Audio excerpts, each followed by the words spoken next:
corporations are the corporation that calls themselves government.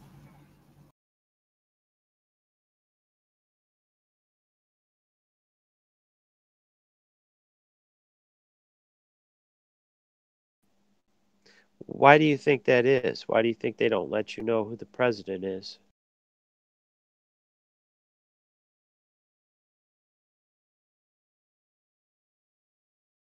I mean, I'm sure that they've got ways of. Well, I mean, this is the point. They are a corporation and they don't pay taxes. I don't know. There's got to be a way of holding these people accountable under their own rules, because they're not following the rules. It's obvious. There's one rule for us and one rule for them. Well, there's many rules for us, and they keep adding more. Every year they make more rules to take away any freedoms we may have had. You can't sue a corporation. It's like its own entity. There's no physical human body to say this is it's like an entity of its own. It's kind of like the reason why people started a corporation is so that they won't be liable for whatever happens. Limited liability, so they have all of the rights of a human being, but they have none of the responsibilities. You can sue Monsanto, Philip Morris, General Motors, all these corporations were sued. No, yeah, but you can't, you can't sue like a single person. You know what I mean? It's always everybody's gonna cut off, take what they can and leave. Let the corporation take the hit. But therefore, no human body will ever be considered like punished, or what I mean? Like even the CEO of a corporation or the chairman of the board of directors or that's kind of like, I think that's the whole idea behind creating a corporation is it's like a loophole or something, you know what I mean? But LLC, limited liability. Yeah.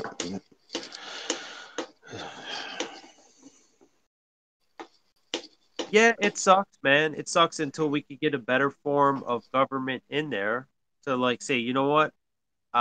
We don't like this shit. We don't like it anymore. We'd like to have our actual freedoms, our actual Bill of Rights.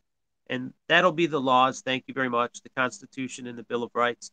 The rest of it, you could shove it.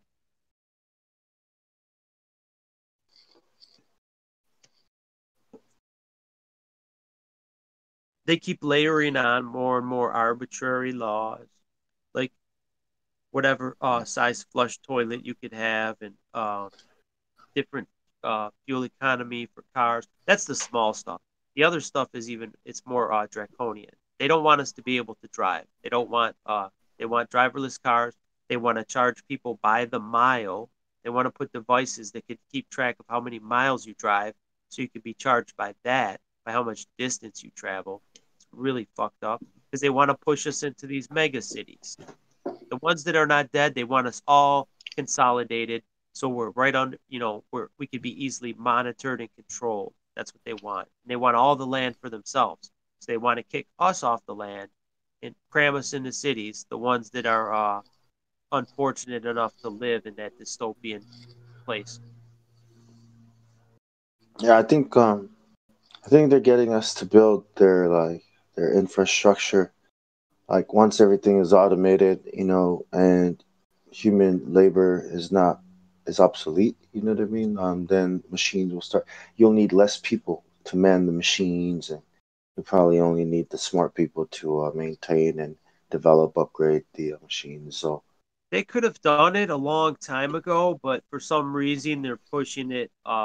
They're allowing it to continue. Like they could have automated even more of the automobile manufacturing. They could have fully automated, like Tesla, where you just got a couple people working there to sign papers, and that's pretty much it. They even want driverless semi trucks. So the guy bringing the steel to the factory, they want a driverless car. They don't even want a truck driver for that, or the guy to unload the truck with a forklift. They want automated forklifts. They want it all. Yeah, all that is inevitable. Us driving on the road, you know what I mean, with the car, with you steering. I don't think that's gonna last. Like in the next 10 years, that might be gone. Because Oh no, man, not 10 years. No, it'll be longer than that. The people, well, I they're not say gonna. you heard of the 5G till 2020, right? Yeah, I heard about it. Yeah, I think something big is gonna happen. That's why Well, we'll I see, say. man. We'll see. Uh, If it does, it does. I mean, what can you do? But I'm gonna fight it every inch of the way. Yep, I've seen machines laying bricks. You know what I mean? Laying bricks. So the bricklayers are now the laborers for the bricklaying machine. There's no more brickies labor. How The does guy it who lay made the bricks brick. around windows and doors and chimneys? How does it do that? I haven't seen it do that yet, but it can do like walls. Like big walls and I'm just just saying, the there's a the lot of it that bulk. it can't do, like building bricks in like around a Yeah, corner, building manholes, building around chimneys, windows, doors. Those all have to be built. It's all part of the house. A machine can't do yeah. those. They It, have to be cut and pieces. Yeah, but the thing is, we're moving away from like hand making stuff to mass. So I'm thinking they're gonna develop houses that's easy to build. You know what I mean? For these machines to build faster, easier, I get it, man. like It is. cookie cutter houses type of, yeah, They got and prefab. smart houses. They got prefabricated houses. Like they build them in a warehouse and then they're Mm, prefabricated. You just put it together like Legos. Like, okay, here's yeah, this, this, and this. And it's like, like trailer, even modular houses, trailer built, and they build them in a factory. And the guys working in a factory building mobile homes, they don't get paid with like a framer makes on a job site. They don't get the same wages. And the houses are not nearly as well built. They're all stapled together. They're not. Yeah, they're pretty shitty. yeah. But we're getting there. We're getting to where. Yeah, it's pretty sucky. Oh, yeah, It's pretty shitty, man. I'd have to admit, I don't like where it's going. yeah, yeah. Me neither. But I mean, that's up for us. Only our consent. If we don't consent, then they can't do it. If there's enough people that say, no, I don't want to live in this shitty society. I mean, look at right now. You have automated car washes, but there's still people that work at the car wash. They dry your car. I mean, is that going to be the only place that where people work at a car wash? And even then, how many people could work there? And then you got driverless cars. But even Yeah. though they're fully automated, there's people working at the car wash. It's a fully automated process, but there's a guy that sprays, he scrubs the tires, and then they dry the car when you go through. You heard of universal basic income? Yeah, I heard about that. Yeah, I think that might be real because when businesses do start to pay for automation, to replace people, a lot of jobs are going to be lost. So, like, I mean, a lot of jobs are going to be lost. Like everybody's going to be unemployed because a lot of people are going to be have to get new skills, right? So these new skills that the people are going to be getting are probably going to be in computers, because there's going to be a lot of automation. So a lot of automation jobs are going to be open. A lot of people are going to jump into those jobs, in computers, and they're and just keep propagating. you know all these developers are going to come out looking for jobs. Oh, automate this, automate that, automate. You know what I mean? The whole transition to this new I don't skill think is it's going to going be to that. push it I don't even. think they're going to make it that bad just because there's too much blowback and like they're keeping around jobs that they don't need to, at least for the time being. There's a lot of jobs that haven't been phased out, like the McDonald's jobs and stuff. They're still keeping people there, even though they don't need Yeah, them. They're still doing it because I think they just don't want the blowback right now. They don't want to. yeah, They don't want to yeah. squeeze every last human out of a job. It's not good for society. Well, yeah, you got to keep some. You got to keep some. economies going, until everyone switches over. But Well, I know. when you look at it, like a lot of these teenagers, they know how to code, and what I'm hearing in the school today these days, if you don't know how to code, it's like not knowing how to read and write. So Well, that's you know like what you're the describing, where you said they're gonna replace everybody with a machine. There will be They want to get rid of those people. They're not going to give you. They don't care about you. They don't care about giving right. you an income. They want you dead. There's on the Georgia Guidestones. It says they want to reduce the population to 500 million. So what does that mean? They don't care about giving you fucking income. They want you gone, and then the rest of the humans will be their slaves. If you're one of the leftovers, you're going to be the fucking slave. You're the one that they're going to abuse and rape and do all their shit, drink their blood. That's what you're going to be left over, the leftover. So we can't allow Wait, them to who is talking right this. now? Who was What? talking? Yeah. Who's this? Ron, was you telling that story? I'm just trying to make sure. What's that? Oh, okay, I hear the voice now. So, Ron, are you a Christian? Yes. Okay, nice, nice, nice. Do you debate any atheists, maybe, from time to time? Yeah, sometimes. So, what's your What's AT? argument against atheism? Oh, What's atheism. my argument? Yeah, Well, I believe in a creator. I don't think this was created by accident. I think the complexity of the whole system, how the earth works, all the plants, the animals, how the moon, the sun, how everything works is like one machine. It's too it's too perfectly designed and too complex to be a random coincidence from an explosion. Things don't things don't operate. You don't just have an explosion and then have a wind up with like a Swiss watch or a Rolex or something. It just doesn't happen.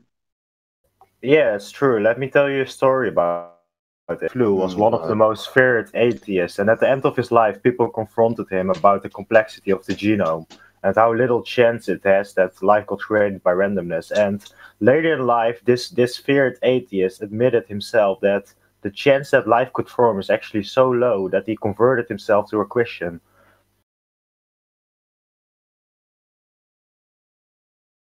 Yeah, I wouldn't say I was an atheist, but I wasn't like very religious, and like flat Earth is what convinced me. It's like there must be a creator. And then plus what it says about the firmament and the waters above, the circle of the earth, like all these little proofs in the Bible that reference a flat Earth.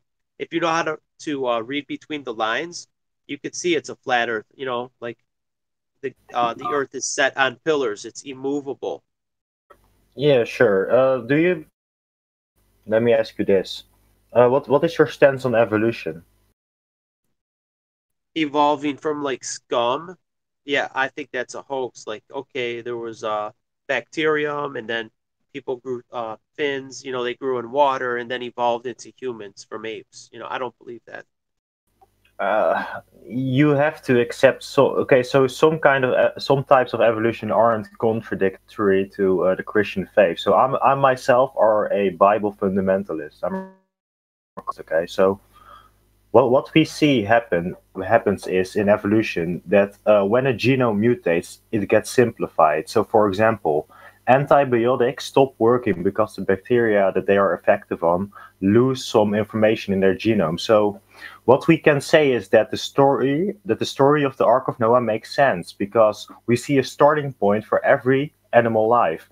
Like you don't have a lot of linking fossils between species, so therefore we can state that all animal life has a starting point and gets genomes mutate. That's what we observe in reality. You should use that as your argument because if you say that evolution in general is a hoax, you would also have to defend how, for example, people with blue eyes can get children who have brown eyes, for example. You can't argue against that. don't know that it's a mutation or that it's just different genomes. It like how did different races of people? I don't think that they're from the same. That's the one thing that I don't understand. Like, how did these different races of people and different types of animal species? I think they were created distinctly different. I don't think like you know how you mix a tiger with a lion and you get a liger? That's not natural in nature. That's not a natural thing. But um like you don't cross a bear with a tiger. They're two different species. You know what I'm saying? Stuff like that where they're distinct animals. And even with birds, you don't see like they're vastly different birds. You'll have like Yeah, we also don't observe that, for example, a cat turns into a dog, for example, in a laboratory. Right. That has never happened. That's what I'm saying. That's the type of that would be evolution, changing species. I don't believe that. Yeah, and that What has about- never occurred or never been verified by science. Right. I think it's just all made up. So it's like I can't believe them when they're lying about the shape of the earth. Why should I believe them on evolution or things like that? Why should I believe them when they say human DNA is 90% similar to the bacterium in your toilet? Or you know what I'm saying? How they say, oh, this bacterium is very similar to human DNA. It's only it's 90% similar, or 85. Yeah, whatever. yeah. They also say that with bananas, that they have 5% DNA of humans. Do you honestly believe that? Oh, sorry. I don't believe that. How old do you think the world is? The world, that I don't know. I have no idea. If you had to guess, would you say it's between 6 and 10,000 years old, or would you guess that it's 6 billion years I would old? think it's older. I would think it's older than that. On what basis? Well, just because of some of the ancient fossils and stuff, they do seem to be more older than that. More, it's like the weathering of the like the Grand Canyon and things like that. It seems like it would take a long time to wear that in. It could very well be 10,000 years. That sounds like it could happen. So I really haven't gave it that much thought to think if it's millions of years or 10,000 years.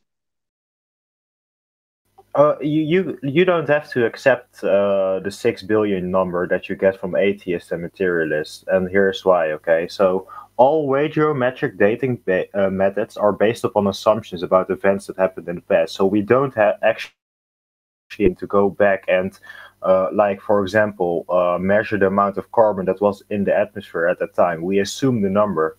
So this science is flawed in its foundation because it's based upon an assumption. Okay, so we do have examples from which we know that a cat has died 150 years ago, and this cat get measured to be 300 million years ago by carbon dating. So there is a fundamental flaw in the science, and you don't have to accept it from any atheist or materialist. I've heard that radiometric carbon dating is really flawed, but there's something I want to ask you, Cynthia. Have you heard of the flagellum and irreducible complexity? Can you repeat that?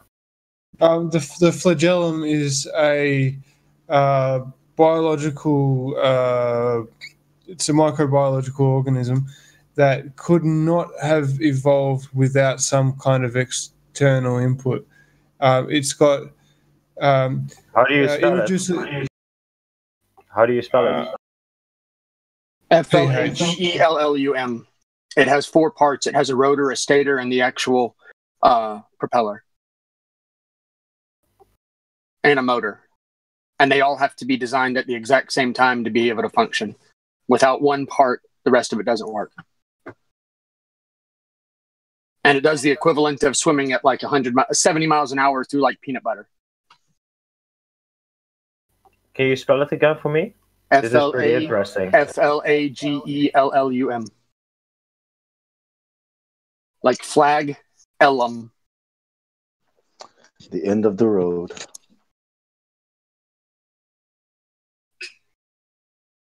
I see. Yeah, I will do some research about this. This is very interesting. Well, it's like the mousetrap. The mousetrap absolutely needed a designer. It never could have fallen together by itself. You just have maybe 4 or 5 parts, but they're all absolutely needed for the next one to work. There's no point where it could have slowly developed. It had to be designed from the top down.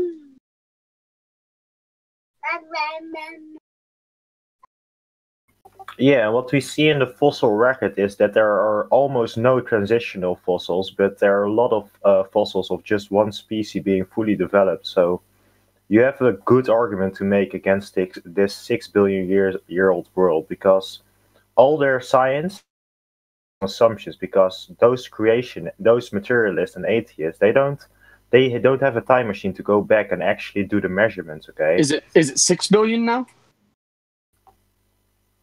I think that is the scientific consensus for the number of how old the Earth is. Oh wow, because that's almost double from when I was believed in evolution, like 20 years ago. I guess the Earth keeps getting older. It's aging faster than time. Yeah, and then the sun keeps getting further away too. Yeah. Everything has to get older and farther away for their math to work, because it doesn't work. I mean, evolution, I understand, like, adaptation.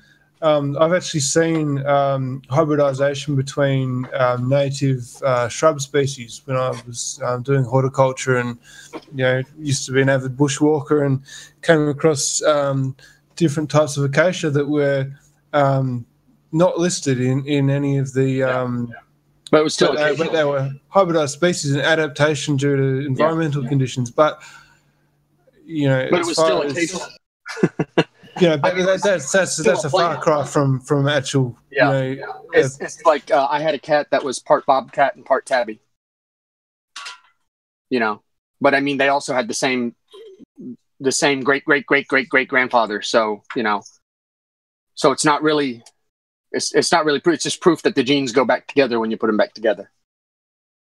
They all diverged from somewhere, so they're all still related distantly, so you can stick them back together. I mean, the only difference between, like, a mountain lion and a house cat is there's some mechanical problems with mating, but they're still interbreedable.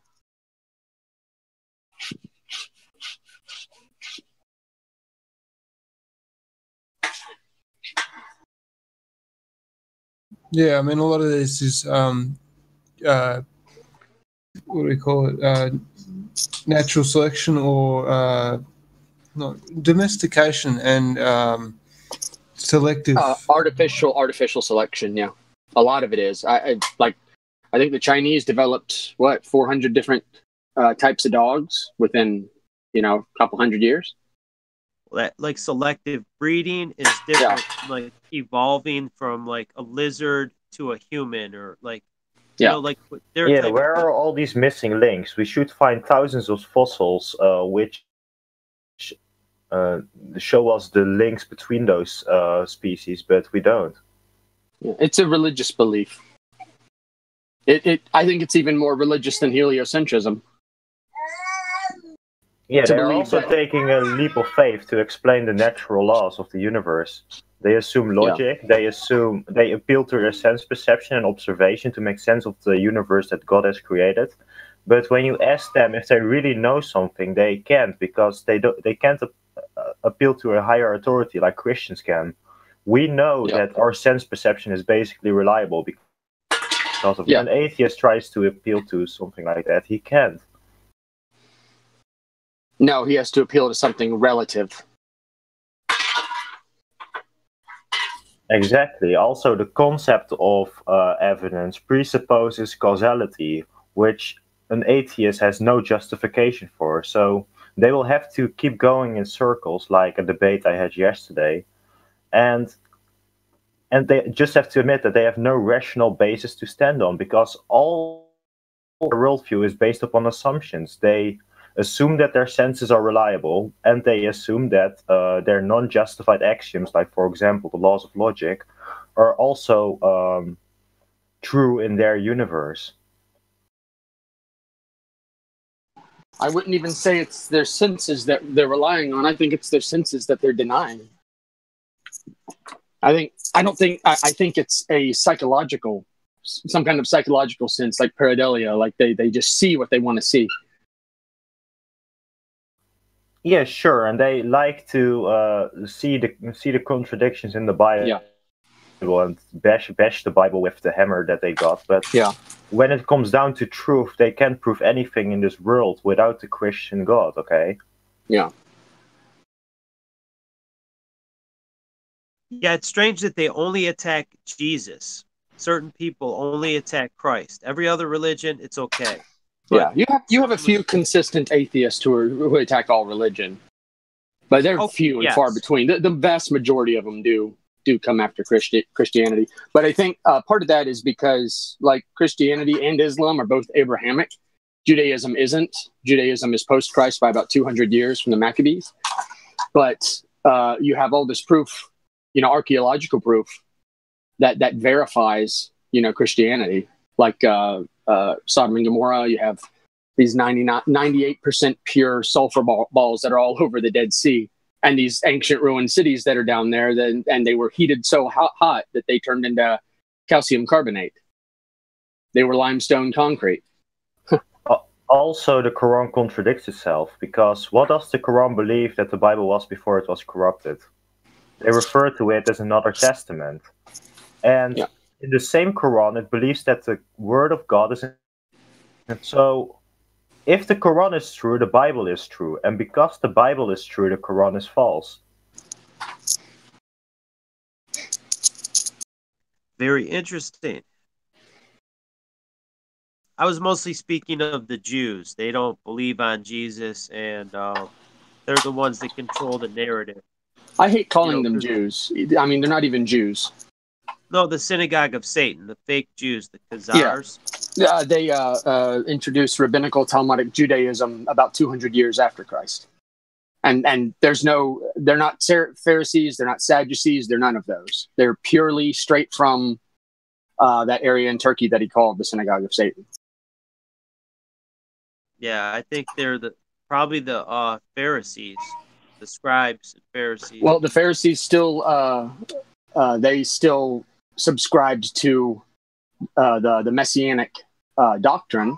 Well, I mean the Canaanites. They're the Canaanites. Yeah, the Canaanites. Yeah, I was about to say the Pharisees and the Sadducees had a difference of opinion on life, on whether you went to afterlife or it was like the early writings were that you lived forever after the Messiah came. Yeah, I'm slipping up a little bit. I've been up for like 2 days. Yeah, get some sleep. I do need to get some, but I'm enjoying this conversation too much. Yeah. Yeah, I'm not afraid of different translations of the Bible. There's a distinction between translation and interpretation. Those are two different things. You mean like the King James versus the other versions of the Bible? Yeah, I'm not afraid of any translation of the Bible. I have like 7 different translations. I've read the Bible through several times. I mean, it's you stick them right next to each other, and one might sound more modern than one from 500 years ago, but they're saying the same thing. So I'm not scared of different translations. Who calls the markets the shambles anymore? And I'm going to go down to the shambles and get some lettuce and tomatoes, Right. There's a good place. It's called Bible. I think it's Bible Hub. Bible Hub, yeah. And you can look at like 20 different translations all at once. Yes. And you can find what like the similarities. Like, okay, they changed this phrase for this or this word for this. Yeah. And then it just, for the most part, they do get the translations correct. They're all pretty much the same. Like, there's a difference between do not be consumed by wrath and, like, there's no difference between saying do not be consumed by wrath, which, your average Joe on the street is like, that's a little archaic speaking, and saying don't be getting overly angry or do not be getting enraged. It's the same thing. And people are like, oh, no, that's changing. That's not changing Scripture. People think it is, and it's not. Oh, what's the original meaning of shambles? I know shambles today means, in a mess.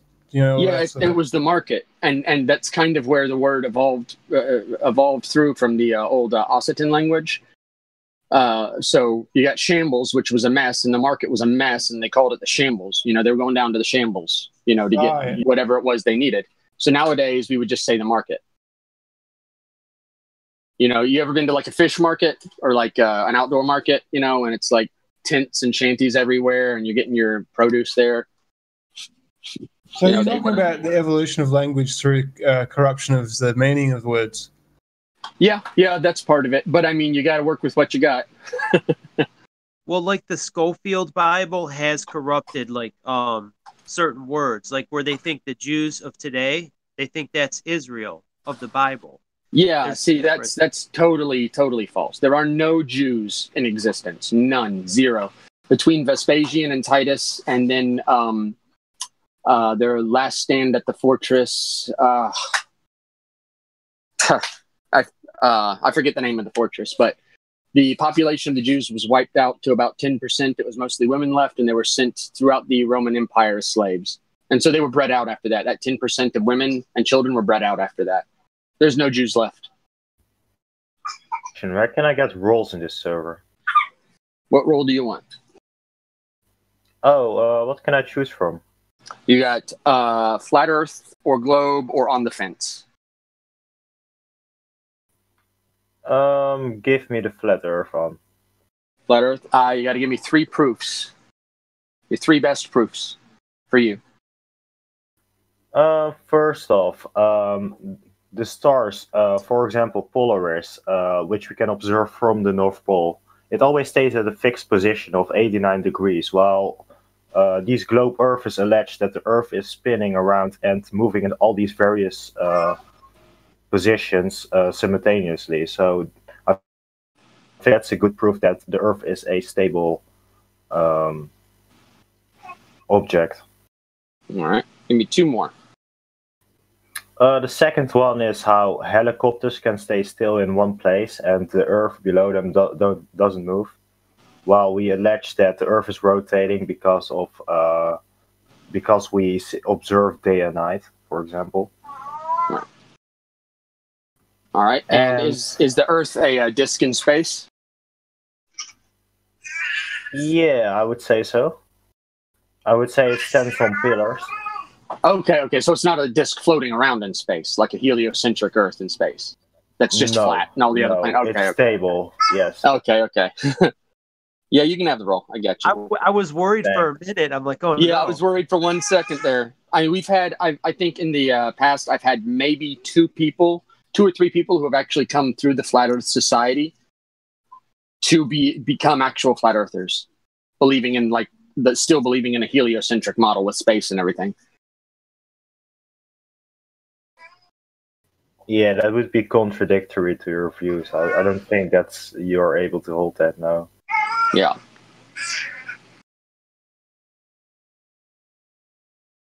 Have y'all been getting any globe heads this morning? Nope, but at 2 in the morning, I woke up, dude, it was like 3 in the morning. And Yeah. all I could hear is a bunch of crayon munching bullshit going on at that hour. I literally woke up and I heard like some guy was arguing with Flat Earth Agnostic about how the Big Bang is not a religious belief. And Flat Earth Agnostic was just drilling it out. I'm like, bro, that's all belief. There's no science behind it. 0. And so, I woke up to that and I was like, what kind of crayon munching shit is going on right now? I'm going back to sleep, guys. It was like 3 in the morning because I fell asleep on my mic, you know? Yeah. I was muted, but I fell asleep and I woke up listening to that shit. It was funny. Yeah. Oh, what was that? I heard like Kosho came back or something again. Kosher always comes back. Yeah, I know Him he and always does. Even DJ. Yeah, they're easy to spot though. They get the same old lame arguments. Yeah. I think It's funny because Kosher wrote me a message saying like, "Oh, I that's not how real men converse say. I could see the tactic in doing that though." And I was like, "Bro, there's no tactic. We just don't have time to waste on you guys anymore." No, Nothing. the debate's over. We've won. It's not about debating a bunch of people who are never gonna change, who are never gonna stop the crayon munching. They're time wasters. We're talking to the people who are open-minded and who want to know some truth and let them come to their own conclusions, not these people who are just in it for this like Republican Democrat like dichotomy that they're obsessed with, like flat Earth versus globe, and they're on Team Globe. I'm not interested in debating those people anymore. I don't think we need to. Yeah, it just slows everything. It slows the process down too. Yep, it slows the process down. If we want to murder someone in front of everyone, that's one thing. But like just wasting time on them, nah, I'm done with it. Especially with the velocity, how many new people are coming here every day. It's like, damn, there's like almost 7,500 people. It's growing so fast. Yeah, 3 trolls came in here all at once. One of them ended up leaving the server. One of them went on the fence, and one of them became Flat Earth within the space of an hour. I talked. Yeah. No, that's not bad. If we can win 1 out of 3, that's not bad. Well, I mean, that's 2 out of 3. If you're on the fence, okay, if you're just unsure, you're already moving over to this point. That's on the fence is transitional, and you can't unknow certain things and go back to the globe very easily unless you just want to because of popularity. And his friends, right? If you just flat smack his friends, he's going to be the outcast. He's going to want in on it. They're like, hey, man, you want to come hang out here? This is where the cool kids are at. You know, he's going to be like, he'll feel left out. So he'll probably be won over. Yeah, we're going to get to 18% of the population soon. Yeah, I think so too. We've already got, what, 1/3 of 18 to 25 are doubting. Me, Morvet, have you ever seen Hori Sheet and how he like flats people? He's pretty funny. He's like talk soup. He goes on chat roulette and YouNow, and he like flat smacks a bunch of people like with his, because he has a green screen. You know that, right? Yeah, and he's in the car, the Tesla. Yeah, so me and Indy have been watching him for the past couple of days because honestly, I've seen Hori Sheet for around forever, and I know he's a good flat earther, but I've never watched one of his videos. It's so like I can't watch 7 hours, man. Yeah. So what I did was, the only reason I even joined his panel because I don't know if I told you the story, but the other day, like I saw I was going through live streams because it was kind of dead here. So I was looking to see who was live streaming, and I saw he was live streaming. So I was like, I'll click on his show. I've never seen it. So I clicked on it and I saw Karen B was in there. Robbie Davidson, David Weiss, and a couple of other people like Jack and A Plain Truth was in there. And they were all like debating with this one guy. His name was like Slapadon. And I was like in the comments, and I could just hear this guy's arguments. And I told Karen B, I'm like, Karen B, I would just flat smack that guy. And she's like, do you want to come in? And I was like, sure. So she gave me a Google Hangout. I joined, and I literally flat smacked the guy like in 10 minutes. Like I made him rage quit. It was so funny. And it was just so funny. And then like after that, I started watching his show a little bit, and I showed it to Indio, and I'm like, Indio, have you seen this? And Indio's like, you know what, Jose? I've kind of skimmed over him for like the past year. I haven't seen one of his episodes. I was like, dude, the same for me with Nathan Oakley is that I just I was engrossed in so many things. I didn't have time to watch a show until a few months ago. And now I was like, how have I been missing this? Right? Yeah. But yeah, it's really funny, man. Yeah, and the Globers are really on the defense. They really are. Like, they don't have any new arguments. On Twitter, it's even worse. They're still using the Toronto skyline on Twitter. Like, it's that long ago. They're still stuck in like 2015.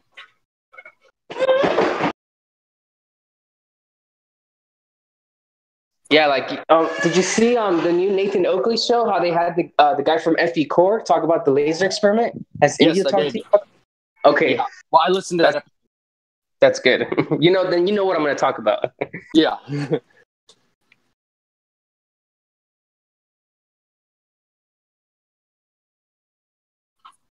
Hey, did that new guy leave? I thought he was really cool. I gave him Flat Earth roll, and I guess he's good to go. Yeah. Are there any Globers in here? Anyone? No.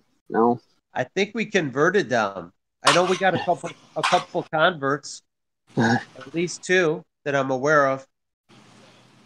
Oh man, I mean, how many people do we have on the server right now? It's like 7,500. Yeah, about that. At least. But it's growing so fast. I mean, it's almost up to 1,000 a week. Yeah, it almost is. A bit less, but I mean, once we pass the tipping point, it's going to be crazy because you look at some of these channels with 100,000 plus subscribers on YouTube, they're going to migrate over here once they figure out they can interact and be, talk about Flat Earth. They're going to be interested and have someone to talk to. And you know who's not going to be able to come here are the Globeheads. They're not. they're going to lose the debate platform. They're going to concede so much ground by trying to stick to one, like just sticking to like YouTube comments. They're going to lose the debate platform itself by just being no-shows. Well, they'll convert. I mean, once they see enough evidence, I think they'll have no. I mean, not many are going to be like Kosho. You know, most of them are going to see the light and be like, "Damn, you were right." I had a couple people say that to me in the chat on YouTube. He's like, "You know what? I hate to admit it, but you were right." He goes, and he said it like reluctantly, and he was laughing. He put like LOL after it, and it took a while. I've been working on these guys for like 6 months, 8 months maybe, and they came around. But through their own. I kind of left that site. I stopped hanging out with them because I'm like, you know what? I'm not hanging out with these fools. I'm out of here. And they found out on their own. You just plant those seeds. But I'm very tenacious. I'll keep, I'll be like autistic about it. Yeah. Last night we had a good group. I was just kind of me and Michael J. Smith took and India just kind of took the back seat, and we just been listening to everyone debate and like just bring up points for themselves. And last night we had a really good conversation. It was like Briggs. It was who else? Ron Sheckelson and a couple other people that were just like talking about like good points on Flat Earth, and it intrigued this person so much that when this guy, Mr. Happy, started trolling us, he was like, ban that guy. And he was like, I'm more interested on what's in the North Pole. Like, you could just tell this guy was so into Flat Earth. It was really cool to like observe. Yeah. It's funny because a lot of these people, like especially the normies that are coming in here, they're like hot potatoes, man. Just one after the other. And they're easy. They're easy because I think normies kind of understand that they don't know anything about their own model. It's the hardcore globe enthusiast, space enthusiast. They're the ones that are difficult. They start freaking out, when they start asking like panic questions, like one after. Well, what about this? What about this? What about the edge? What about the stars? That means they're freaking out. They're like, that's the internal conflict. They want everything answered at once. And it's like, whoa. One thing at a time. I don't know that they're necessarily trying to derail. Not always, no. But sometimes I'll see that it gets to them, it gets them angry, and I'll ban them. And then they'll ask for an unban, and they'll be flat earthers a couple months later. Yeah, if they're being disruptive. But sometimes I do stick it out with some of these people. I think I got a couple last night that converted over. It's hard to say. Like this guy was easy. He knew his stuff. I was worried with that last answer.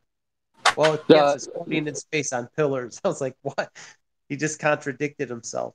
Yeah, here's the thing is the reason that people lose debates is because they concede ground that they already have.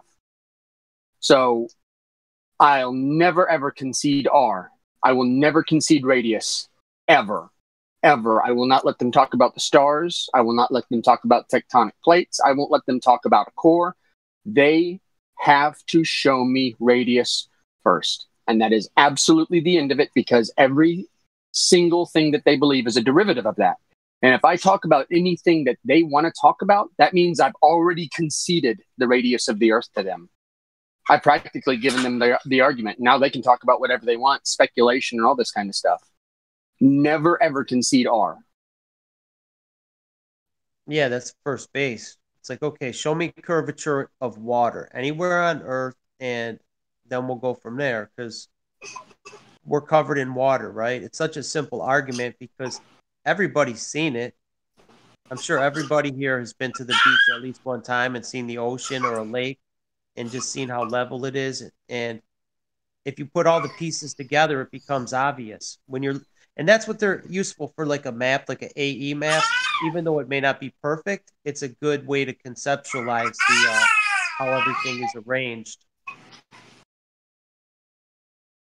Yeah, it's definitely not a perfect map. There are no perfect world maps.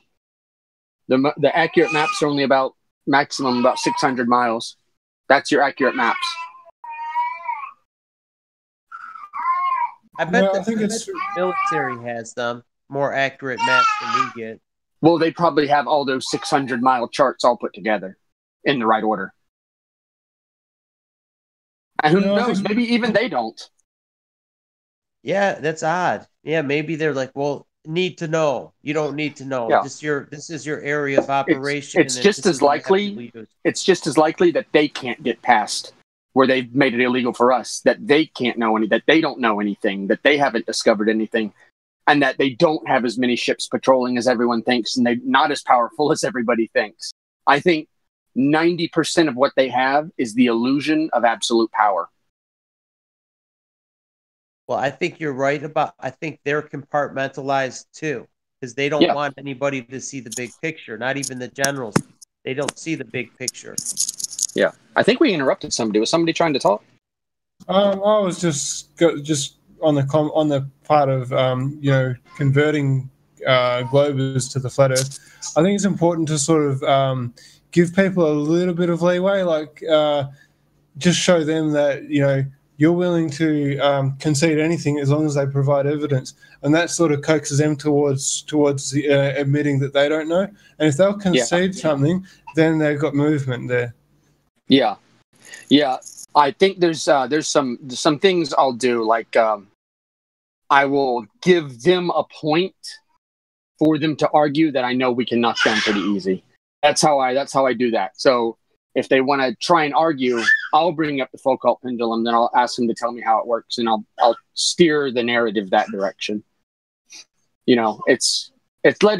Sometimes it's salesmanship. You let them think they're controlling the conversation sometimes by feeding them narrative.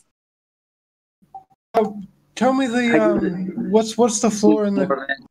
I teach them their model so that I could squish it down when they use that argument. Yeah, exactly. I set them up.